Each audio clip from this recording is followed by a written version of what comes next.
Hello friends, आप सब कैसे हैं। आई होप आप सब बहुत ही अच्छे होंगे और स्वस्थ भी होंगे। ये जो क्लास है ये क्लास आपकी यूपी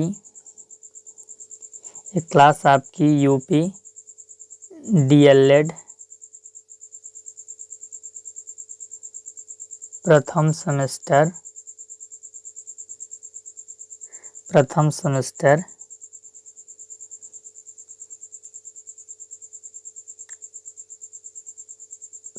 साइंस विषय यानी कि विज्ञान विषय की है। और विज्ञान विषय के अंतर्गत हम लोगों ने पहले यूनिट 1, 2, 3 और 4 पढ़ लिया है।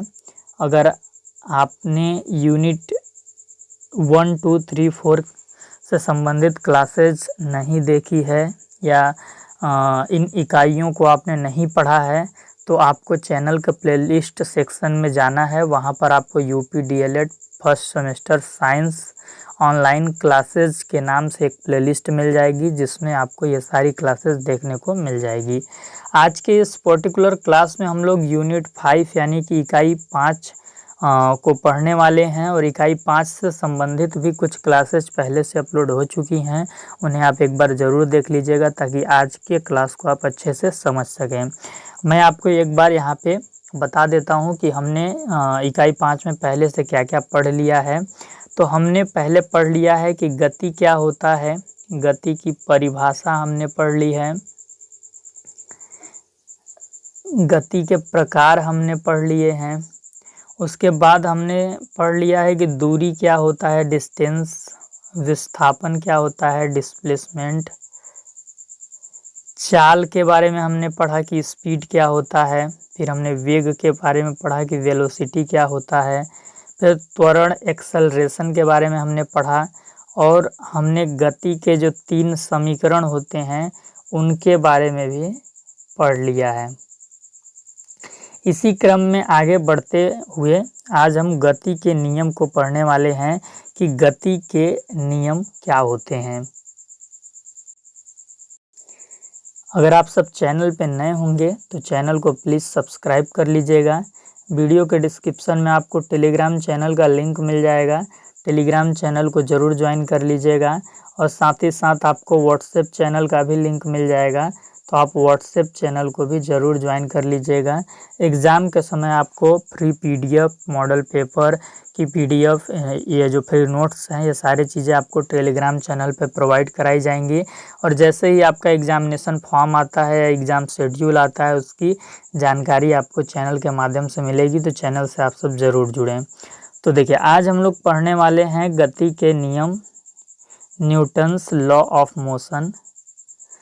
न्यूटन महोदय ने गति के नियम दिए थे, उन्हीं को आज हम लोग पढ़ने वाले हैं। गति के नियम पढ़ने से पहले हमें कुछ टर्म को जान लेना बहुत ज़रूरी है, जिसमें कि पहला टर्म आ जाता है हमारा जड़त्व, जिसे हम इनर्शिया बोलते हैं। तो जड़त्व क्या होता है समझिए। आपने देखा होगा कि कोई पौधा है, क्या है, कोई पौधा है। यहाँ पे आप एक पौधा देख पा रहे हैं। कोई पौधा होता है, पौधे में क्या होती हैं, जड़ें होती हैं। क्या होती हैं, पौधे में जड़ें होती हैं।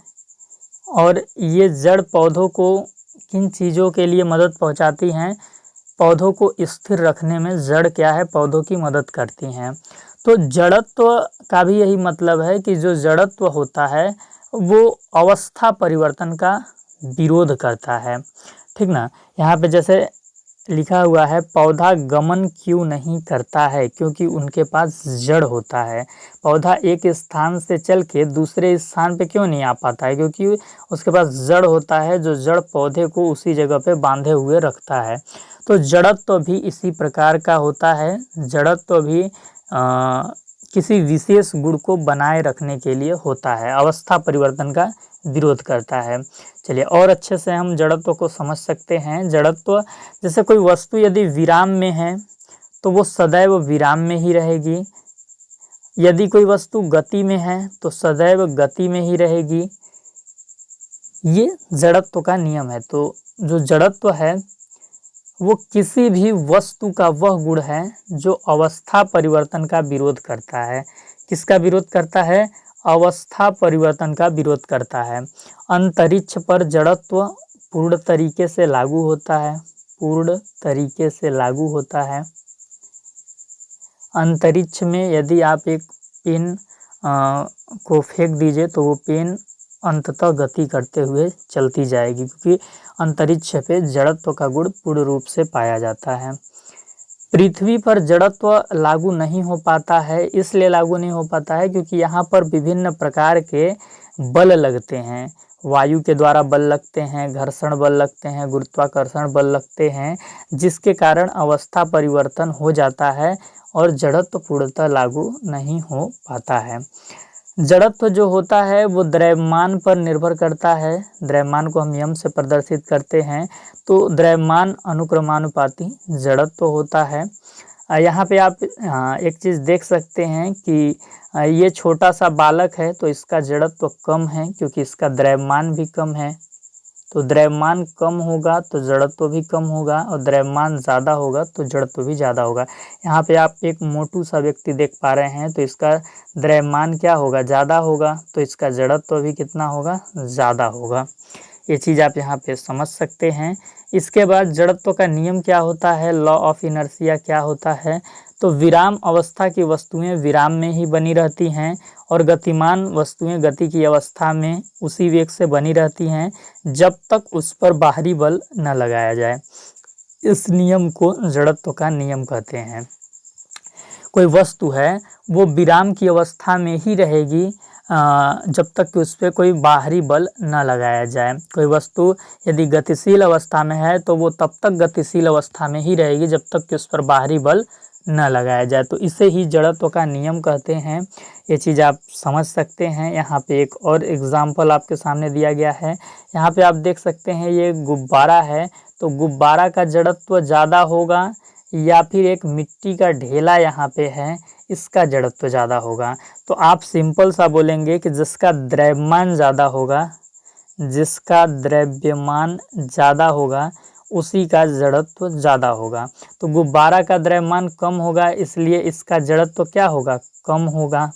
और ये जो मिट्टी का ढेला है इसका द्रव्यमान ज़्यादा होगा, इसलिए इसका जड़त्व भी क्या होगा, ज़्यादा होगा। ये चीज़ हमें समझना है। चलिए इसके आगे हम देखते हैं जड़त्व के प्रकार कौन कौन से होते हैं। तो विराम का जड़त्व होता है, इनर्शिया ऑफ रेस्ट। गति का जड़त्व होता है, दिशा का जड़त्व होता है। अगर कोई वस्तु किसी दिशा में है तो वो उसी दिशा में तब तक रहेगी जब तक कि उस पर कोई बाहरी बल आरोपित न किया जाए, यानी अवस्था परिवर्तन का विरोध जड़त्व करती है। यहाँ पे एक चीज़ आप और देख सकते हैं कि आपके पास एक वस्तु है, आपके पास एक वस्तु है जिसका द्रव्यमान 5 केजी है, आपके पास एक और वस्तु है जिसका द्रव्यमान 50 केजी है, तो दूसरी वस्तु का जड़त्व ज़्यादा होगा। जो 50 केजी वाली वस्तु है इसका जड़त्व ज़्यादा होगा, और जो 5 किलो वाली वस्तु है इसका जड़त्व कम होगा। ठीक। द्रव्यमान किसे कहते हैं, द्रव्यमान को इंग्लिश में मास बोलते हैं। तो किसी वस्तु में उपस्थित पदार्थ की मात्रा को उस वस्तु का द्रव्यमान कहते हैं।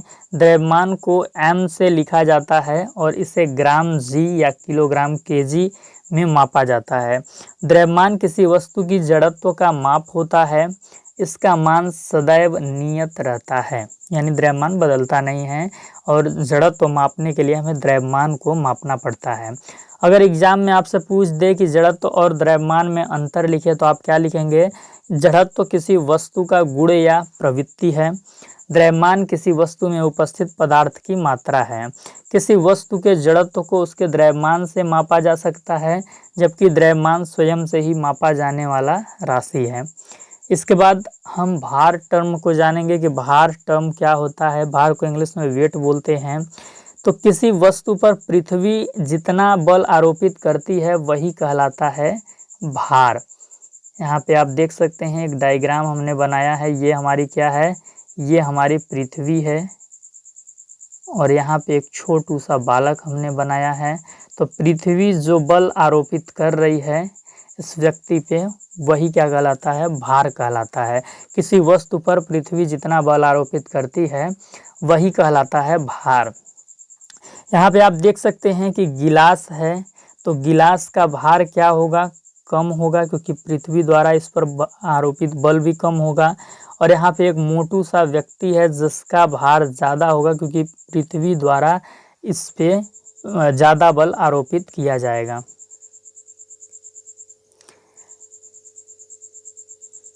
ठीक, तो यहाँ पे आप जैसा कि देख पा रहे हैं कि पृथ्वी जितना बल आरोपित करती है वही क्या कहलाता है, भार कहलाता है। तो यहाँ पे हम लिख सकते हैं कि भाई बल को ही हम भार बोल रहे हैं, तो F बराबर W हम लिख सकते हैं। और F बराबर क्या होता है, mg होता है। तो W बराबर भी हम क्या लिख सकते हैं, mg लिख सकते हैं, जहाँ m बराबर द्रव्यमान और g बराबर गुरुत्वीय त्वरण। गुरुत्वीय त्वरण यहाँ पे हम क्यों ले रहे हैं, क्योंकि पृथ्वी बल आरोपित कर रही है। ठीक, ये चीज़, भार की जो दिशा होती है वो पृथ्वी के केंद्र की तरफ होती है, ये भी चीज़ आपको ध्यान में रखना है। अब हम पढ़ेंगे कि बल किसे कहते हैं, फोर्स किसे कहते हैं। तो बल समझिए किसे कहते हैं। अगर कोई वस्तु विराम में है तो उसको गति में ले जाया जा सकता है, किसकी सहायता से, बल की सहायता से। एग्जाम्पल देखिए, एक फुटबॉल रखी हुई है, मान लेते हैं ये फुटबॉल रखी हुई है और इस पे किसी ने लात से किक मारी तो वो फुटबॉल क्या होगी, गति करने लगेगी। तो यानी बल के द्वारा विराम अवस्था में जो वस्तु पड़ी है उसको गतिशील अवस्था में ले जाया जा सकता है। अब जो वस्तु गति में है उसको विराम में भी लाया जा सकता है बल के द्वारा। एग्जाम्पल देखिए, बॉल चलती हुई आ रही थी, बैटमैन ने बैट लगाकर बॉल को रोक दी। तो यानी बल लगाकर हम किसी वस्तु को रोक भी सकते हैं, विराम की अवस्था में ला सकते हैं। अगर कोई वस्तु विराम में है तो गति में ले जा सकते हैं। ये सारे बल के क्या हैं, कार्य हैं। अगर किसी वस्तु की हमें दिशा परिवर्तन करना है तो भी बल का ही प्रयोग करना पड़ेगा। किसका प्रयोग करना पड़ेगा, बल का ही प्रयोग करना पड़ेगा। अगर किसी वस्तु के वेग में परिवर्तन करना है, वेग को बढ़ाना है या घटाना है, तो भी किसकी आवश्यकता होगी, बल की आवश्यकता होगी। किसकी आवश्यकता होगी, बल की आवश्यकता होगी। आकार परिवर्तन भी बल के ही कारण होता है। यहाँ पे आप देख सकते हैं एक ट्यूब है, बल लगा के ट्यूब को मोड़ दिया जा सकता है या ट्यूब को तोड़ा भी जा सकता है, तोड़ा जा सकता है। तो आकार परिवर्तन या दिशा परिवर्तन किया जा सकता है। और बल के द्वारा किसी वस्तु के वेग को बढ़ाया घटाया जा सकता है। यहाँ पे आप देख सकते हैं एक साइकिल है, साइकिल पे एक लड़का साइकिल को चला रहा है। तो अगर कोई व्यक्ति पीछे से धक्का देगा, ये जो व्यक्ति है ये पीछे से अगर धक्का दे तो साइकिल की स्पीड क्या हो जाएगी, बढ़ जाएगी, साइकिल का वेग बढ़ सकता है। और अगर ये जो सामने वाला व्यक्ति है सामने से चाहे तो साइकिल को रोक भी सकता है, उससे उसकी वेलोसिटी घट जाएगी। तो वस्तु के वेलोसिटी को बढ़ाने और घटाने का भी जो योग्यता है वो बल के पास होती है। तो इस तरीके से हम बल की परिभाषा लिख सकते हैं, किसी वस्तु में वेग का परिमाण बदलने के लिए, अर्थात वेग की गति को तेज या धीमी करने या उसकी गति की दिशा बदलने के लिए बल का प्रयोग होता है। किसी बल के प्रयोग द्वारा वस्तु का आकार या आकृति भी बदली जा सकती है। इसके बाद यहाँ पे बल के हम प्रकार पढ़ रहे हैं। अभी हम आगे भी बल के प्रकार पढ़ेंगे, लेकिन वो दूसरे तरीके से पढ़ेंगे। यहाँ पे बल के जो प्रकार हैं, दो प्रकार के हैं। एक तो संतुलित बल है और दूसरा असंतुलित बल है। तो संतुलित बल किसे कहेंगे, बल तब संतुलित कहे जाते हैं जब वे एक दूसरे को निष्प्रभावी करते हैं और उनका परिणामी बल शून्य होता है। ठीक, उदाहरण, रस्सा कस्सी के खेल में जब दोनों टीम रस्से को बराबर बल से खींचती है तब परिणामी बल शून्य होगा और दोनों टीमें अपने स्थान पर स्थिर बनी रहती हैं। इस दशा में दोनों टीमों द्वारा लगाया गया बल संतुलित बल होता है। यहाँ पे एक चित्र हमने बनाया है जिसकी मदद से आप संतुलित बल को आराम से समझ सकते हैं। यहाँ पे एक क्या है, ये एक आपका डिब्बा है। क्या है, एक डिब्बा है। यहाँ पे मैंने लिखा हुआ भी है कि एक डिब्बा है। इधर से F1 लगाया जा रहा है, F1 इसको इस दिशा में खींच रहा है और जो F2 है, ये जो व्यक्ति है बल लगाकर इस दिशा में खींच रहा है। तो इधर से F1 लग रहा है, इधर से F2 लग रहा है। मान लेते हैं कि F1 3 न्यूटन लग रहा है और इधर से भी F2 भी 3 न्यूटन लग रहा है। तो जब दोनों तरफ से लगने वाला बल बराबर हो तो वस्तु जो रहेगी वो क्या रहेगी, वस्तु पे कोई बल, जैसे कि यहाँ पे क्या बोला जा रहा है कि जब दोनों तरफ से जो लगने वाला बल है अगर वो बराबर होगा तो वस्तु पे उसका कोई प्रभाव नहीं पड़ेगा। वो दोनों बल एक दूसरे को क्या कर देंगे, निष्प्रभावी कर देंगे। और जैसे कि ये 3 न्यूटन है, ये भी 3 न्यूटन है, इनका जो परिणामी बल होगा वो शून्य होगा। कितना होगा, शून्य होगा। कैसे शून्य होगा आप समझिए। इधर आप मान लीजिए कि जो F1 है इसको हम प्लस F1 मान लेते हैं और प्लस ये जो बायां तरफ है वो F2 है, माइनस में मान लेते हैं। तो प्लस और माइनस काट देंगे तो बचेगा क्या, परिणामी बल 0। तो जब दोनों तरफ से बराबर बल लगता है तो वो निष्प्रभावी बल होता है और उनका जो परिणामी बल होता है वो शून्य कहलाता है। और इसी प्रकार के बल को संतुलित बल भी कहा जाता है। संतुलित बल का प्रभाव क्या होता है, अवस्था परिवर्तन ये नहीं कर सकता, आकृति परिवर्तन किया जा सकता है। मान लीजिए कि एक डिब्बा है, उसको दोनों तरफ से लोग खींच रहे हैं, तो हो सकता है कि जो दोनों तरफ से खींच रहे हैं तो वो डिब्बा हो सकता है कि टूट जाए या मुड़ जाए, इस प्रकार की चीज़ें हो सकती हैं। असंतुलित बल क्या है, जब किसी वस्तु पर लगे अनेक बलों का जो परिणामी बल होता है वो शून्य न हो तब उस बल को असंतुलित बल कहा जाता है। असंतुलित बल का मतलब क्या है कि जब दो बल लग रहे हैं और वो दोनों बल आपस में बराबर नहीं हैं तो वो असंतुलित बल कहलाएगा। यहाँ पे आप देख सकते हैं, फिर से हमने एक डिब्बा ले लिया और इधर से लगाया जा रहा है इस दिशा में 10 न्यूटन का बल और इधर लगाया जा रहा है 100 न्यूटन का बल। तो जिधर ज़्यादा बल लग रहा है उधर ये डिब्बा चला जाएगा। तो ये डिब्बा इधर चला जाएगा क्योंकि इधर 100 न्यूटन का बल ये बड़ा व्यक्ति लगा रहा है। तो जब दो बल आपस में बराबर न हो तो ऐसे बल असंतुलित बल कहलाते हैं। असंतुलित बल का प्रभाव क्या होता है, वस्तु विराम में है तो गति में जा सकती है, वस्तु का वेग बढ़ या घट सकता है, वस्तु में आकृति परिवर्तन हो सकता है, ये सारी चीज़ें।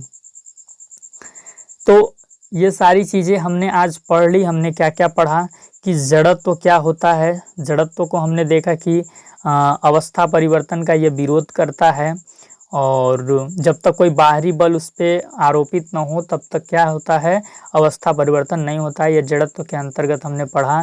द्रव्यमान के बारे में हमने क्या पढ़ा कि द्रव्यमान जड़त्व को मापने का एक हमारे पास तरीका है। और इसके बाद हमने भार को पढ़ा कि पृथ्वी जो बल लगाती है उसे ही भार कहते हैं। बल के बारे में हमने देखा कि बल किसी भी वस्तु को विराम से गति में ले जा सकती है, गति से विराम में ले जा सकती है और दिशा परिवर्तन कर सकती है, वेग को बढ़ा या घटा सकती है, आकार परिवर्तन कर सकती है। बल दो प्रकार के होते हैं। संतुलित बल, जब दो या दो से अधिक लगने वाले बल आपस में बराबर हों तो वो कैसा बल कहलाता है, संतुलित बल कहलाता है। लेकिन जब वही दो बल लगने वाले आपस में बराबर न हो तो वो कैसा बल कहलाता है, वो असंतुलित बल कहलाता है। इसके बाद अब हम गति का प्रथम नियम पढ़ते हैं। तो गति के नियम को जब हम पढ़ना स्टार्ट करते हैं तो इसमें सबसे महत्वपूर्ण चीज़ जो है, गति के नियम सर्वप्रथम महान वैज्ञानिक सर आइजक न्यूटन ने, किसने, सर आइजक न्यूटन ने सन 1687 में अपनी पुस्तक प्रिंसिपिया में प्रतिपादित किया। ठीक, ये चीज़ें आप याद रखेंगे कि जो गति के नियम हैं सर्वप्रथम महान वैज्ञानिक सर आइजक न्यूटन ने सन 1687 में अपनी पुस्तक प्रिंसिपिया में प्रतिपादित किया। न्यूटन ने गति से संबंधित 3 नियम प्रतिपादित किए हैं। तीनों नियम हम पढ़ेंगे। आज हम एक नियम को पढ़ेंगे, कल की क्लास में हम लोग बाकी के बचे 2 नियम को भी देख लेंगे। देखिए, जो गति का प्रथम नियम है वो क्या कहता है, आप समझिए। गति का जो प्रथम नियम है वो क्या कहता है कि अगर कोई वस्तु गति में है तो वो गति में ही बनी रहेगी, अगर कोई वस्तु विराम में है तो वो विराम में ही बनी रहेगी। कब तक बनी रहेगी, जब तक उस पर कोई बाह्य बल न लगाया जाए। अगर वस्तु गति की अवस्था में है और उस पर कोई ब्राहा बल लगता है तो वो विराम की अवस्था में चली जाएगी। अगर कोई वस्तु विराम की अवस्था में है और उस पर ब्राहा बल लगता है तो वो गति की अवस्था में जा सकती है। लेकिन जब तक ब्राहा बल नहीं लगेगा तो वस्तु की अवस्था परिवर्तन नहीं होगी। ये गति का प्रथम नियम कहता है। जो गति का प्रथम नियम है वो जड़त्व पर आधारित है। किस पर आधारित है? जड़त्व पर आधारित है। इस नियम के अनुसार यदि कोई वस्तु विरामा अवस्था में है या एक सरल रेखा में समान वेग से गतिशील रहती है तो उसकी विरामा अवस्था या समान गति की अवस्था में परिवर्तन तभी होता है जब उस पर कोई बाहरी बल लगाया जाता है। इसको बिल्कुल याद कर लीजिएगा, यह गति का प्रथम नियम है। इसे गैलीलियो का जड़त्व भी कहते हैं। गति के प्रथम नियम के आप कुछ बेहतरीन उदाहरण देख सकते हैं। यहाँ पे एक बस की फोटो बनाई गई है, आप देख सकते हैं। मान लेते हैं कि बस का जो पेट्रोल है वो खत्म हो जाता है। क्या हो जाता है? बस का पेट्रोल खत्म हो जाता है और जो बस में बैठे सवारी हैं, ये सवारी आप देख पा रहे हैं, जो बस में बैठे सवारी हैं वो बस के अंदर से ही सीट पर बैठ के ही धक्का दें तो क्या बस आगे बढ़ेगी? आप इमेजिन कीजिए कि बस के अंदर सवारी बैठे हैं और वो अपने सीट पे बैठे बैठे ही सीट को धक्का दे रहे हैं, अपने आगे वाले सीट को, तो क्या बस आगे बढ़ जाएगी? आप बोलेंगे सर बस आगे नहीं बढ़ेगी, क्योंकि सवारी द्वारा आंतरिक बल लगाया जा रहा है और आंतरिक बल लगाने से अवस्था परिवर्तन नहीं होगी। अगर कोई वस्तु विराम में है तो विराम में ही रहेगी, कोई वस्तु गति में है तो गति में ही रहेगी। ब्राहा बल लगाना जरूरी है। तो बाहरी बल कब लगेगा? जब ये लोग नीचे उतरेंगे, बस से नीचे उतरेंगे, यहाँ पे आएंगे और यहाँ पे आके इधर से बल लगाएंगे, तब ये बस आगे बढ़ेगी। तो इस तरीके से जो गति का प्रथम नियम है वो यहाँ पे साबित होता है। एक उदाहरण हम और देख सकते हैं कि एक कार है, कार में असावधानी से यात्री बैठे हैं, गाड़ी एकाएक चलने लगती है तो क्या होगा? जो असावधानी से बैठे यात्री थे वो पीछे की तरफ गिर जाएंगे या झुकेंगे, थोड़ा सा झटका लगेगा उनको, ठीक ना। आप बस में भी देखते हैं, बस में आप खड़े हैं, मान लीजिए ऊपर कुछ डंडी वगैरह पकड़ के और बस अचानक से चलने लगती है तो आपका झुकाव पीछे की तरफ होता है। ऐसा क्यों होता है? क्योंकि यहाँ पे जड़त्व का नियम लागू होता है, गति का प्रथम नियम लागू होता है। यहाँ पे कारण भी बताया गया है। यात्री के शरीर का जो निचला हिस्सा होता है, यात्री के शरीर का जो निचला हिस्सा होता है, निचला हिस्सा ये वाला, ये गाड़ी के साथ साथ चलने लगता है, जबकि ऊपरी हिस्सा जो होता है इस पे बल न लगने के कारण ये उसी अवस्था में बना रहना चाहता है। इस कारण से ऐसा होता है। तो गति के प्रथम नियम के कारण ऐसा हमें देखने को मिलता है। तो आज के सेशन में हमने यही सारी चीज़ें पढ़ी। हमने क्या क्या पढ़ा एक बार मैं आपको रिपीट करा देता हूँ। हमने जड़त्व के बारे में पढ़ा, द्रव्यमान के बारे में पढ़ा, भार के बारे में पढ़ा, बल के बारे में पढ़ा और गति के प्रथम नियम के बारे में भी पढ़ लिया, फर्स्ट नियम के बारे में भी पढ़ लिया। कल की क्लास में हम लोग गति के सेकंड नियम और गति के थर्ड नियम को पढ़ लेंगे। चलिए, इसको रिवीजन भी मैं कल के ही क्लास में थोड़ा थोड़ा करा दूंगा और फिर आगे हम लोग गति के द्वितीय नियम और तृतीय नियम को पढ़ेंगे, ठीक है। चलिए, चैनल पे नए होंगे तो आप प्लीज़ चैनल को सब्सक्राइब कर लीजिएगा। वीडियो के डिस्क्रिप्शन में टेलीग्राम चैनल का लिंक मिलेगा आपको, तो आप टेलीग्राम चैनल को भी ज़रूर ज्वाइन कर लीजिएगा। और साथ ही साथ आपको व्हाट्सएप चैनल का लिंक मिलेगा, तो आप व्हाट्सएप चैनल को भी ज़रूर ज्वाइन कर लीजिएगा। इस चैनल पर आपको यूपी डीएलएड प्रथम सेमेस्टर से संबंधित सारी अपडेट देखने को मिलेंगी और एग्ज़ाम के समय में आपको बिल्कुल फ्री PDF सारी टेलीग्राम चैनल पर प्रोवाइड कराई जाएंगी।